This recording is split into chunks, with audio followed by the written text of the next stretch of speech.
The 13th of November was monumental for all, now that your governments are officially disclosing information about our crafts and your planet. Humanity has now reached a point of global consent, accepting that we are here. This is a sign of the times that will shift your world. We are in the chapter before the great reveal, and soon, in 2025, above every country and body of water, you will see us all at once. We are ready for the next level of contact, and we would like to tell you a few things. Our race of beautiful beings is in service to humanity, as well as many other races.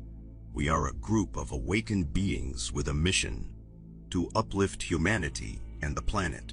We have held this mission for millennia and are ready to finalize. We are space travelers and have been for millennia. We have experimented with many spacecraft, and we have what it takes. We have done numerous landings of this kind and are ready to do yours. The reptilian empire, which is very large, and it consists of approximately 21 star systems in this part of the galaxy that they have taken over. And when they take over a planet, they usually turn the inhabitants into slaves. Not direct slaves, but indirect slaves, because they want them to continue to be productive. And we were just going to be part of that empire. Would you say that we are currently under the control of reptilians? I think so. They control the media, they control the banks, they control the educational system, they control religion. What's left? So what is the actual process towards awakening that humans can achieve? How do we kick our rulers aside and activate our own potential? The main advantage that we have is our consciousness. According to an alien by the name of Kyla, who came here from the Procyon system, well, we have the ability to reach into the higher dimensions. The reptilians do not have that ability. That's why they try and keep us dumbed down. If we could raise our consciousness, not very much really, to the point where we see what they're all about and understand what it's all about, the game is over. Mm-hmm. They can't win here. Extraterrestrials are going to get involved in our world. Humanity has to get used to the idea that ETs are going to be involved in our politics, our sociology, our spirituality, our economics, our technology, and every phase of our society. This is what open contact, at least one aspect of it, means. It's not just going to be holding hands and singing Kumbaya. It's going to be an entire re-engineering of the world in a very profound and positive way. And this means that those extraterrestrials that are involved will have to be able to interact with us and communicate about what is happening here. And for it to be a smooth experience and transition, people can't freak out about all of this. Ready for a new era? Comment below and follow ET's Arriving for more insights and info and what is to come. Star Wars, it's actually, I think, a very thinly disguised representation of the Orion Wars. You have to keep in mind that Orion is a huge constellation. So there's a lot of stars in Orion. And so because it was so huge, it was kind of like the melting pot of the galaxy. It was like all these different beings, different species of beings were trying to coexist with one another in this one constellation. You had your dark aspects and your light aspects, but basically the empire that was depicted in Star Wars was a thinly veiled representation of the Draconian Empire. Listing all the reported extraterrestrials, Part 15, the Arcturians. Are there advanced beings watching over us from the stars?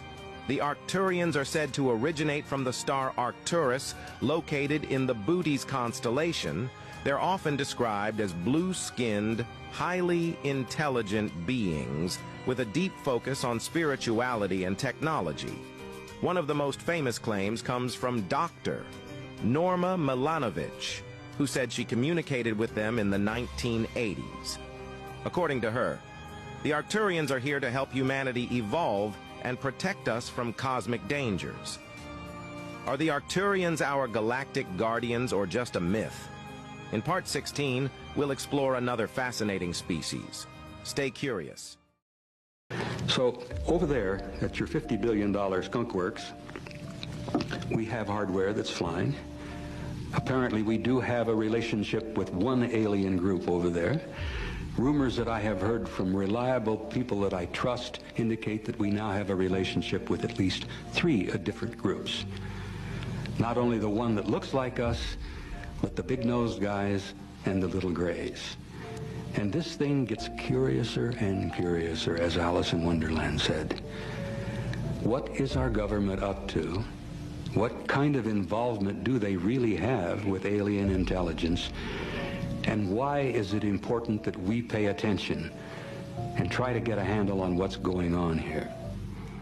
There are rumors that have come up to the Hill of a secretive project within the Department of Defense involving the manipulation of human genetics with what is described as non-human genetic material, potentially for the enhancement of human capabilities, hybrids. With Immaculate Constellation, how does this relate to UAP activities, Mr. Schellenberg, in oceanic environments? Are there any instances where the Navy or other maritime forces have encountered UAPs that could not be explained by known technology or natural phenomena? Yeah, the Immaculate Constellation covers both terrestrial and oceanic, and there's actually a number of cases described in the report that occur in the ocean. And do you believe that there is a concerted effort by the Pentagon to keep Congress out of the loop regarding these UAP activities, specifically in our waters? Yes. Are there any accounts of UAPs emerging from or submerging into our water, which could indicate a base or presence beneath the ocean's surface? I don't know about a base, but as I mentioned, I had a different source entirely describe this pretty extraordinary footage that exists of orbs, of an orb coming out of the ocean and being met by another orb. Hello, everyone. It's Rebecca. I just spent some time communicating with the Galactic Federation because, oh my gosh, so many questions in the comments for this last video that I posted about them revealing their first ship. So I'm going to get right into it. They have said that I am able to, and they are giving permission to everyone who's channeling them to announce their location. The location of this first ship is in the Gulf of Mexico. It is still in a position where very few can see it, but it is visible. I asked if there was a hard sort of deadline for when they were going to no longer wait for the military, the government to announce their arrival.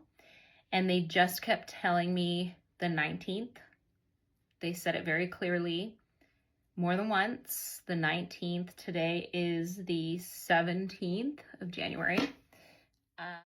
Those of you that are following along with updates from the ship in Pensacola, we're continuing to see it phase in. We were seeing it phasing in last night, just as predicted. We're beginning to see the energetic outline. We're going to continue to see that as they continue to do energetic adjustments over the next few days. Really, they said to me today that it's an opportunity for those that are willing to connect in with the energies energetically, because it is a test in skills, abilities, in faith, and your own kind of self-doubt when it comes to being able to connect in with these things energetically. And so they are allowing this first couple of days to be for those that are kind of on this path, already connecting with them, to connect in, receive any messages and help in to anchor in these new energies into physicality. And then, of course, as this period kind of transitions out and we're beginning to see it come into physicality more and more and more, there will be larger groups of people able to see it until eventually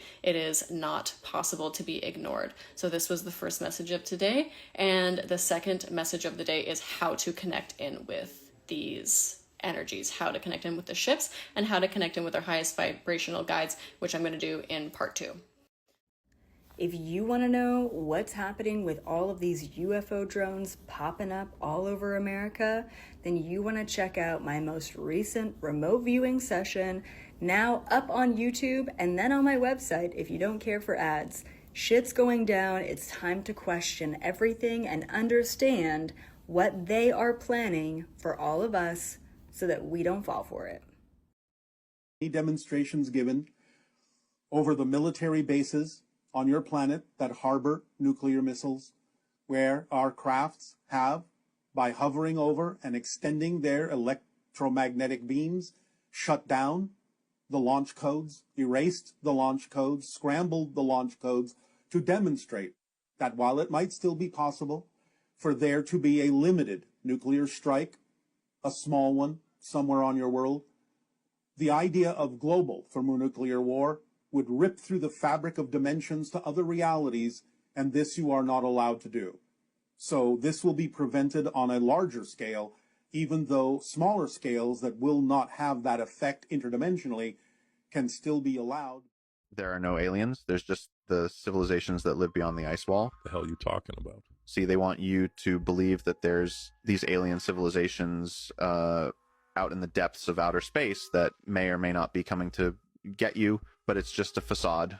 The reality is that there are simply civilizations beyond what we can observe, beyond the ice wall, right here on planet Earth, but just in regions we have been kept from seeing, kept from knowing about. These civilizations beyond the ice wall, as you could imagine, have technology far beyond what we can fathom, and so when they fly above us in their inconceivably advanced ships, we kind of misconstrue it with the idea of quote-unquote aliens from space.